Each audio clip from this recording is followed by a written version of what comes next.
கேள்வி பார்வையாளர் வணக்கம். இந்த நேர்காணலில் நாம் சந்திக்க இருக்கும் சிறப்பு விருந்தினர் அண்ணா திராவிட மக்கள் முன்னேற்ற கழக பொதுச் செயலாளர் வழக்கறிஞர் பசும்பொன் பாண்டியன் சார். வணக்கம். வணக்கம். தேர்தல் முடிந்துவிட்டது. இன்றைய தினம் பார்த்தா கூட எக்ஸிட் போலானது வெளியாகிறது. பெரும்பான்மையான இடங்களை திமுக கூட்டணியை மீண்டும் கைப்பற்றும்ன்ற மாதிரியான பல்வேறு கருத்து கணிப்புகள் முக்கிய சேனல்கள்லாம் வெளியிட்டு கொண்டிருக்காங்க. சில சேனல்கள் ஒரு 2-3 சேனல் அதிமுக வெற்றி பெறுவதற்கான வாய்ப்பு இருக்குன்ற மாதிரியான பல்வேறு கருத்துக்கள் வைக்கிறாங்க. இதுல பெரிதும் எதிர்பார்க்கப்பட்ட புதிதாக களத்திற்கு வந்த தவேகா 10 முதல் 20 இடம் வரைக்கும் கூட வெற்றி பெற வாய்ப்பு இருக்கிற மாதிரியான சில கருத்துக்கள் கூட வெளியேற பார்க்க முடியுது. எப்படி பாக்குறீங்க சார்? பொதுவாக கருத்து கணிப்புகளை நான் என்றைக்கும் தேர்தல் களத்தில் நம்பியதில்லை. பல்வேறு கருத்து கணிப்புகள் பொய்த்திருக்கிறது. அதனால கருத்து கணிப்பா கருத்து திணிப்பா அப்படின்றதான் கலைஞர் சொல்ற மாதிரி எனக்கு தெரிகிறது. அகில இந்திய அளவில் காங்கிரஸ் பேர் இயக்கம் ஒன்றிய அரசை கைப்பற்றும் இந்தியா கூட்டணி என்பதுதான் கடந்த தேர்தலின் போது கருத்து கணிப்பு. மைனாரிட்டியா இருந்தாலும் அதிக இடங்களை ஒன்றிய பாஜக அரசு கைப்பற்றி மீண்டும் 3வது முறையாக அனைத்து கருத்து கணிப்புகளையும் தவிடுபொடியாக்கி வந்திருக்கிறது. இதனால திராவிட முன்னேற்ற கழகத்துக்கு எதிராக நான் பேசுறேன்னு யாரும் கருதக்கூடாது. நாங்கள் உண்மையை உள்ளவாறு எடுத்து சொல்லுவோம். நெற்றிக்கண் திறப்பெனும் குற்றம் குற்றமே என்ற அடிப்படையில் வந்தால்தான் நாங்க. அதனால நம்முடைய மாண்புமிகு முதலமைச்சர் மரியாதைக்குரிய ஸ்டாலின் அவர்கள் 200 இடங்களில் வெற்றி பெறுவோம் இந்த முறை என்றுதான் அவருடைய இலக்காக வைத்து அதற்கான திட்டங்களை முன்வைத்து கட்டமைப்புகளை உருவாக்கி அவர் 2001 ஆட்சி பொறுப்புக்கு ஏற்றவுடன் நான் எனக்கு வாக்களித்தவர்களுக்கு மட்டுமல்ல வாக்கு அளிக்காதவர்களுக்கு முதல்வர்,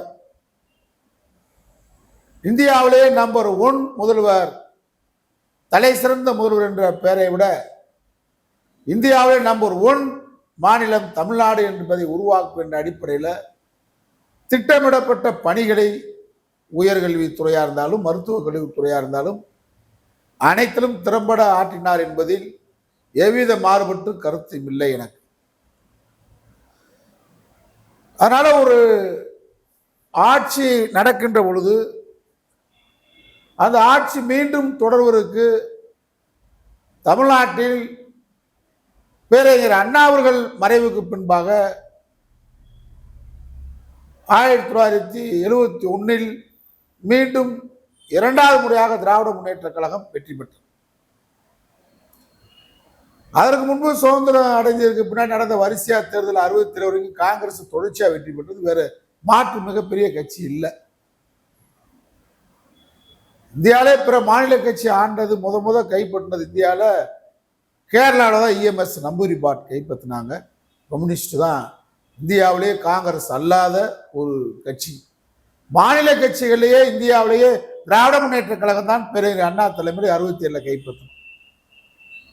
அதற்கு காங்கிரஸ் மீது இருந்த வெறுப்பு, இந்திய எதிர்ப்பு, மாணவர்கள் துப்பாக்கி சூடு, விலைவாசி உயர்வு போன்ற காரணங்களால் அண்ணாவுடைய எதிர்கட்சியுடைய பிரச்சார அலை கூட்டணி வியூகம் அமைத்து அன்னைக்கு வெற்றி பெற்றார். ஆளுங்கட்சி எதிர்ப்பு, எதிர்கட்சியுடைய துரிதமான நடவடிக்கை. ஆனால் கடந்த 5 வருஷத்துல திராவிட முன்னேற்ற கழகத்தை எதிர்த்து ஒரு பெரிய எதிர் அலையை, எதிர்கட்சி பணியை எடப்பாடி பழனிசாமி செய்தாரா என்றால் இல்லை என்றுதான் அர்த்தம். உள்கட்சியிலேயே எதிர்கட்சியாக செயல்பட்டு பன்னீர்செல்வத்தை நீக்கிறது, பொதுக்குழுவை நீக்கிறது, ரெட்டலை உனக்கு சொந்தமா எனக்கு சொந்தமா, இந்த கவுண்டமணியும் செந்திலும் பேசுவாங்க இல்லை. இப்போ இந்த காரை யார் வச்சிருக்கான்ற மாதிரி இப்போ ஓபிஎஸ் வச்சிருக்காரா ரெட்டலைய சசிகலா அம்மா வச்சிருக்காங்களா, யார் வச்சிருக்கான்ற மாதிரி ஒரு கேள்வியோட தான் போராட்டங்களை அவர் திராவிட முன்னேற்ற கழக ஆட்சியின் குறைகளை எதிர்ப்பதை விட உள்கட்சியில் இருக்கிறவங்களை வெளியேற்றுறதுக்கு பொதுக்குழுவை கூட்ட, உச்ச நீதிமன்றம் போக, தேர்தல் ஆணையம் போக, இதே வேலையா இருந்தாரே தவிர எதிர்கட்சி கடமையில எடப்பாடி பழனிசாமி ஆற்றவில்லை. நீங்க ஆட்டுப்புழுக்கு அண்ணாமலை டாம் டூம்னு சும்மா பொய் வதந்திகளை, பொய் பிரச்சாரத்துகளை, திடுதம்பான குற்றச்சாட்டுகளை, பகிர குற்றச்சாட்டுகளை திமுக அரசு மேல சொன்னதுனால தலைப்புச் செய்திகளாகவும் தொலைக்காட்சி ஊடகங்களில் செய்தியில இடம் பிடித்தவராகவும் வந்ததுனால தான் தனியார் 2024 நாடாளுமன்ற தேர்தல் நின்று பாஜக ஒரு 18% வாக்குகளை வாங்குவதற்கு இவருடைய டாம்பீக அரசியல், எதிர்கட்சி தலைவர் எடப்பாடி செய்யாத அரசியலை, வெத்துவேட்ட அரசியல் தான். எடப்பாடி இப்ப அண்ணாமலை பண்ணது ஒன்றும் பெரிய உண்மையான அரசியல் இல்லை. உங்களுக்கு அட்டக்கத்தி வீரனை தான் நம்புவாங்க. அதனால் அட்டக்கத்தியை சுரட்டினாரு, அதை இன்க்ரீஸ் பண்ணி காட்டினாரு. அவரு தான் எதிர்கட்சியாக அந்த நேரத்தில் அந்த கடமையாற்றி அந்த வாக்குகளை, எதிர்கட்சிக்கான வாக்குகளை அறுவடை செய்தார். விஜயை பொறுத்தளவுல எந்த அரசியலுமே பண்ணல. நீங்க அவர் போட்டிருக்கிற வேட்பாளர்கள் 106 வேட்பாளர் பிற கட்சியிலிருந்து வந்தவங்கள தான் வேட்பாளராக போட்டிருக்காரு. அப்ப அந்த கட்சியுடைய பலகீனம் என்னன்னு நமக்கு தெரியுதா இல்லையா? நீங்க 106 வேட்பாளர் கடைசி வேட்பாளர் அறிவிச்சுக்கிட்டு இருக்கும் போது வரைக்கும் கட்சி மாறிட்டாரா? இவர் தான் வேட்பாளர். இருக்கிற மேடையிலே கட்சி மாறுவன்ற மாதிரி இருக்கிற மேடையில வந்துகிட்டு இருக்கும் போதே வேட்பாளர் அறிவிச்சுக்கிட்டு இருந்தார். கட்சியில சேர்றதுக்கு ஒரு மேடை ஏறும் போதே அவனை வேட்பாளர் அறிவிச்சுக்கிட்டு இருந்தார். இந்த கேவலம் விஜய்க்கு நடந்துச்சு. திராவிட முன்னேற்ற கழகத்தை பொறுத்த அளவில் கலைஞர் அவர்களுடைய மறைவுக்கு பின்பாக கட்டுக்கோப்பாக திராவிட முன்னேற்ற கழகத்துடைய தலைவர் முதலமைச்சர் ஸ்டாலின் இயக்கத்தை கட்டுக்கோப்பா வச்சிருந்தார். கொள்கை கோப்பா வச்சிருக்காரா, லட்சிய கோப்பா வச்சிருக்காரான்ற கேள்வி சந்தேகம் எனக்கு. அது வேற. ஆனா கட்சியை கட்டுக்கோப்பா மிகப்பெரிய கட்டுப்பாடா அவர் கண்ட்ரோல்ல வச்சிருக்காரு. அது ஆளுங்கட்சியா இருக்கிறனால கூட அந்த கட்டுப்பாடு இருந்திருக்கலாம். இன்னொன்று தலைவர் கலைஞர் ஓய்வு ரொம்ப உடல்நலங்களா இருக்கும்போது கூட கட்சியை கட்டுக்காடா செயல் தலைவராக இருந்து நடத்தி காட்டினாரு.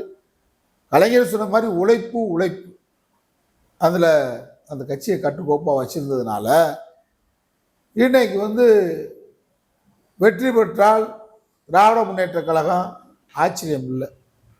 ஆனால் தேர்தலுக்கு முதல் நாள் வரைக்கும் தளபதி ஸ்டாலின் 200 வெற்றி பெறும்னு சொல்லியிருந்தாரு. தேர்தலுக்கு பிந்தி ஆர்எஸ் பாரதி சொல்லும் போது எனக்கு சந்தேகம் வந்துச்சு.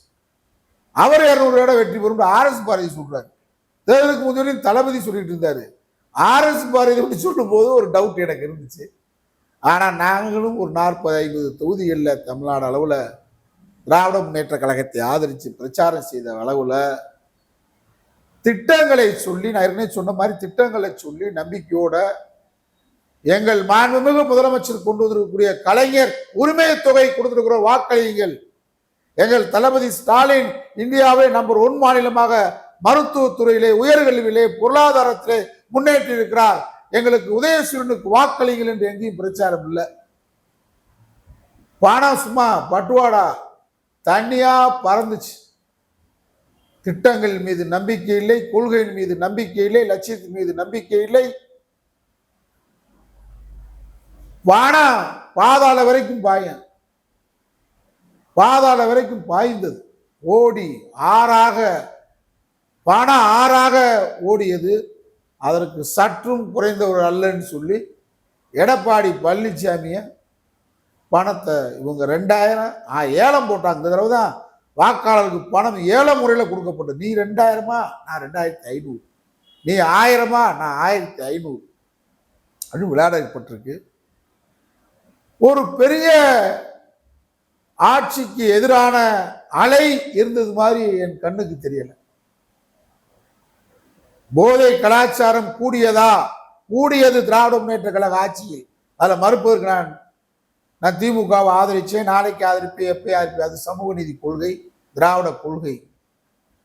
இன்னைக்கு அரசியல் இயக்கத்தில் திமுகவை தவிர்த்து வேற கட்சிகளை ஒத்துக்கிற முடியாது. குறைகள் இருந்தாலும், குறைகள் நிறைய இருந்தாலும் அவனை தவிர்த்து தான் மற்ற கட்சியை பார்க்க முடியும் அரசியல் களத்தில். அதனால நம்ம ஆதரிக்கிறோம். ஆனால் இந்த நிலையில பண பட்டுவாடா கடைசி நேரத்தில் சில தொகுதிகளை மாற்றிருப்பதையும் நான் கண்ணால் பார்த்தேன். இப்போ கோவையில் செந்தில் பாலாஜிக்கு ரொம்ப கடுமையாக தான் இருந்துச்சு. நான் பார்க்கும்போது ஒரு அம்மன் அர்ஜுன் சொல்லி அதிமுக சட்டமன்ற உறுப்பினர் இருந்தவர். அவர் ஒரு லிமிட் அளவு தான் பணம் கொடுக்க முடியும். வேலுமணி அளவுக்கு அவர் கொள்ளையடிச்சு வைக்கல அம்மன் அர்ஜுன்.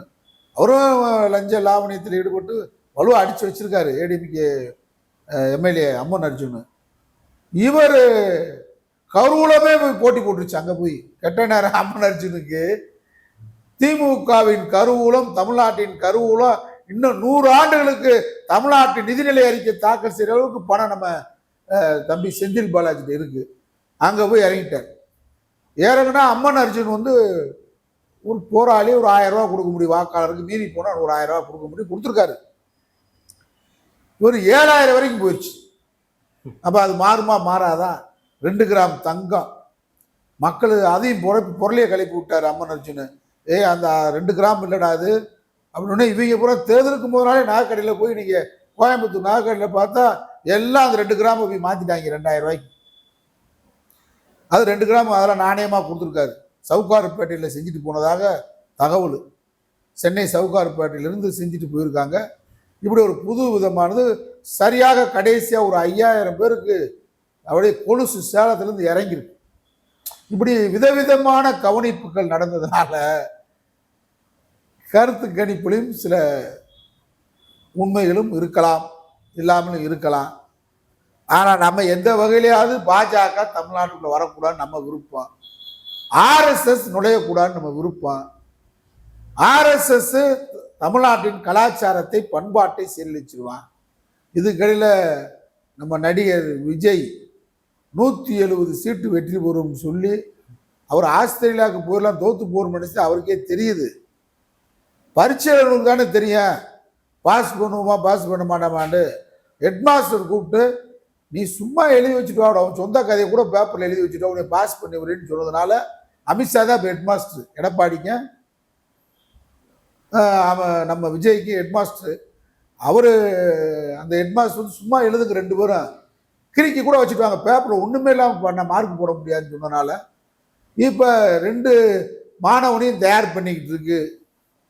இதையும் நீங்கள் யாரு நான் சொல்றத கேலியாகவோ கிண்டலாகவோ கருதக்கூடாது. வட மாநிலங்களில் இந்த எலக்ட்ரானிக் அது தயார் பண்ண நாடு ஜப்பான். அந்த நாடே சொல்லுது அவனே பயன்படுத்தல. ஜப்பானே என்ன நினைக்கிறான்னு கேட்டா, இந்த எலக்ட்ரானிக் மிஷின்ல தவறு பண்ண முடியும்னால கண்டுபிடிச்ச ஜப்பானே வாக்கு சீட்டு முறையை தான் பயன்படுத்துகிறான். அதனால திட்டங்கள், கொள்கைகள், லட்சியங்கள்லாம் தேர்தல் களத்தில் இந்த களத்தில் இல்லை. திமுக கழகத்தை பொறுத்தளவில் மக்கள் திட்டங்களை நிறைவேற்றினார்கள். அடுத்த தலைமுறைக்கான திட்டங்களை அடுத்த தேர்தலை முன்னிட்டு நினைக்காமல் அடுத்த தலைமுறைக்கான திட்டங்களை தீட்டினார்கள். அமைச்சர்கள் 100 தலைமுறைக்கு சம்பாதிச்சாங்க, அதையும் மறுக்க முடியாது. 100 தலைமுறைக்கு சம்பாதிச்சு வச்சிருக்காங்க. அவங்களே திரும்பவும் அமைச்சராக வெற்றி பெற்றால் வந்தால் மக்கள் புரட்சி தான் வெடிக்கும். அந்த அளவுக்கு இருக்கு. வெற்றி பெற்றனால மக்கள் ஓட்டு போட்டுட்டாங்கன்னு கருதாதீங்க. வெற்றி பெற்றால் வெறி கொண்டு ஆடுவது திமுக அல்ல. தோல்வி அடைந்தாலும் துவண்டு விடக்கூடிய இயக்கம்னு அண்ணா சொல்லியிருக்கிறாரு. அல்ல வெற்றி பெற்றால் இந்த அமைச்சர்கள் மேலே எல்லாம் மக்களுக்கு வெறுப்பு இருக்கு. அமைச்சர்கள் 7000 10,000 15,000 கொடுத்து தான் வந்திருக்காங்கன்றத தளபதி ஸ்டாலின் மனதில் வச்சுக்கிறீங்க. திராவிட மாடல் இருக்க வேண்டும், திராவிட மாடல் தொடர வேண்டும். பெரியார், அண்ணா, கலைஞருடைய லட்சியங்கள் இந்த மண்ணில் நிலைபெற வேண்டும். சமூக நீதி நிலைபெற வேண்டும். மாநில சுயாட்சி அடைந்தே தீர வேண்டும். இந்த மக்கள் தன்மானம் உள்ள மக்களாக, சுயமரியாதை உள்ள மக்களாக, பகுத்தறிவு உள்ள மக்களாக, தன்மான தமிழர்களாக இந்த தரணியில் திகழ வேண்டும் என்பதற்காக தான் திராவிட முன்னேற்ற கழகத்தை நாங்கள் எல்லாம் ஆதரிக்கின்றோம்.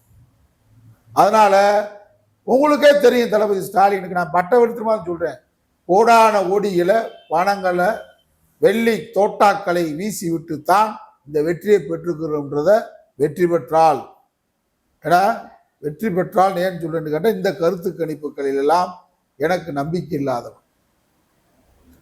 நான் 77 வேட்பாளராக இருந்திருக்கிறேன், கேட்பாளராக இருந்திருக்கிறேன், வாக்காளராக இருந்து வர்றேன். அதே நேரத்தில் பெரிய எதிர்ப்பு அலை கண்ணுக்கு தெரியல. எதிர்கட்சிகள் கூட அந்த கஞ்சா வியாபாரத்தை கடுமையா இருந்தது. போதை கலாச்சாரம், மிட்டாயில கஞ்சா கொடுக்குறான், சின்ன மாத்திரையை போடுறான். இளைஞர்கள் கஞ்சா சீரழிவில் இந்த 5 ஆண்டு காலம் இருந்தார் என்பதை நாம் மறுக்க கூடாது. நாங்கள் எல்லாம் போராடவில்லை. காரணம், பிஜேபி இந்த ஆட்சிக்கு எதிராக நடவடிக்கை எடுப்பாருக்காக நாங்கள் போராடல. இனி வருகின்ற காலங்களில் நம்முடைய மாண்பு முதலமைச்சர் அவர்கள் மீண்டும் தொடர வேண்டும். தொடர்ந்தாலும் இந்த மாதிரி தவறுகளை, மதுரையிலே மலை வளத்தை எல்லாம் காலி செய்து விட்டார்கள். கன்னியாகுமரி மாவட்டத்திலிருந்து இயற்கை மண், மலை வளம் அனைத்தும் கேரளாவுக்கு கடத்தி செல்லப்படுகிறது. இதை தட்டி கேட்ட மனோ தங்கராஜ் போன்றவர்கள் திமுகவிலே புறக்கணிக்கப்படுகிறார்கள். எங்களை போன்றவர்கள் புறக்கணிக்கப்படுகிறோம். நாங்கள் ஆக்கப்பூர்வமான எதிரி கட்சியாக அல்ல, எதிர்கட்சியாக கடந்த ஆண்டில் செயல்படவில்லை, நடப்பாண்டில் செயல்படுவோம். அது 6 ஆளுக்கு அனுப்பிச்சாலும் முதல்ல மண்ணை பாதுகாக்கணும். நான் பிறந்த மண்ணை, இந்த மண் வளத்தை, இயற்கை வளத்தை பாதுகாக்க வேண்டிய பொறுப்பு எனக்கு இருக்கு. எங்கள் இயக்கமான அண்ணா திராவிட மக்கள் முன்னேற்ற கழகத்துக்கு இருக்கு. அதை நாங்கள் எதிர்காலத்தில் யார் ஆட்சிக்கு வந்தாலும் எங்களை சில பேர் முட்டு திமுக, நாங்கள் முட்டு எது கொடுத்தோம்னு கேட்டா, ஓ வீட்டுக்குள்ள படிக்கின்றதுக்காக முட்டு கொடுத்தோம். திராவிட மாடல் ஆட்சி, காலையில் சிற்றுண்டி, நான் முதல்வன் திட்டம், இதெல்லாம் நாங்கள் ஆதரிச்சோம். பிள்ளை படிக்கணுன்றதுக்காக இப்பயும் ஆதரிப்போம். நல்ல திட்டங்களை ஆதரிப்போம். திராவிட மாடல் என்ற போர்வையில கொள்ளையடிப்பதை ஏற்றுக்கொள்ள மாட்டோம். இதுதான். அதனால இந்த கருத்து கணிப்பை பொறுத்தவரை திமுக வந்தா அட்வான்ஸ் கங்க்ராச்சுலேஷன் நம்முடைய மாண்புமிகு முதலமைச்சர் அவர்களுக்கு. அதே நேரத்தில் இந்த கருத்து கணிப்புகளில் இப்போ அண்மை காலமாக என்ன பேசுகிறாங்க, வெளியே விசிலுக்கு போட்டோம்ன்றாங்க. அவனை வேற மட்டையை கட்டி விட்டு அவன் போய் இங்கிட்டு என்னமோ ஒரு சாய்பாபாவை பார்க்க, சீரடி சாய்பாபாவை பார்க்க போகிறேன். அவனுக்கு நம்பிக்கை இல்லை. அவன் நம்பிக்கை இல்லாமல் தான் நம்ம ஒரு பரீட்சை பிள்ளைகளை கேட்டால் தெரியும், 100 மார்க் வாங்கலான்னு கேட்டால் நம்ம எங்கே 100 மார்க் அவன் படிக்கவே இல்லைன்னு நினைப்பேன். அது மாதிரி அவன் படிக்கவே இல்லைன்னு அவனுக்கு தெரியுது. அவனை கூப்பிட்டு ஜோசியக்கார பைய கூப்பிட்டு, இந்த ஆர்எஸ்எஸ்காரங்க ஹெட் மாஸ்டர் கூப்பிட்டு, என்னமா எழுதி வச்சுக்கடா, 4 பக்கத்துக்காக எழுதிருப்பீல, கோர்ட் ரூமோட உனக்கு மார்க்குன்ற மாதிரி அமித்ஷா எதுவும் ஃப்ராடு பண்ணுறதுக்கு இந்த எலக்ட்ரானிக் மிஷினில் ஃப்ராடு பண்ண முடியும்ன்றாங்க. எப்படி ஜிபே இருக்கு, ஜிபே பேன்றாங்களே, எதனாவது நிறைய ஃபோன்பே, இந்த மாதிரி ஃபோன்பே இதெல்லாம் இருக்குல்ல. நானும் அதில் இன்னைக்கு வரைக்கும் நம்பிக்கை இல்லாதவன். ஏன் நம்பிக்கைனா, மோடி மேலே எனக்கு நம்பிக்கை இல்லை. என் பணத்தை அவனே தூக்கிட்டு போயிடுவான். அதனால தான் நான் இன்ன வரைக்கும் இந்த ஃபோன்பே ஜிபேல வச்சுக்கிற மாட்டேன். அது மாதிரி ஓட்டை தூக்கலாம், சிப்பு தான் போட்டு தூக்கலாம்ன்றான். குத்துறான்னா குத்தும், அது புசாம அது ரூமுக்குள்ளே தான் இருக்கான். டெல்லியிலேருந்து இயக்க முடியும்ன்றாங்க. ராகுல் காந்தி பல உதாரணங்களை மேடையிலே பிராக்டிக்கலாக காட்டியிருக்காரு. இந்தியா கூட்டணி தான் கடந்த நாடாளுமன்ற தேர்தலில் வெற்றி பெற்றது. ராகுல் காந்தி பிரதமர் ஆகிறதை தடுத்தது இந்த இவிஎம் மிஷின் தான்.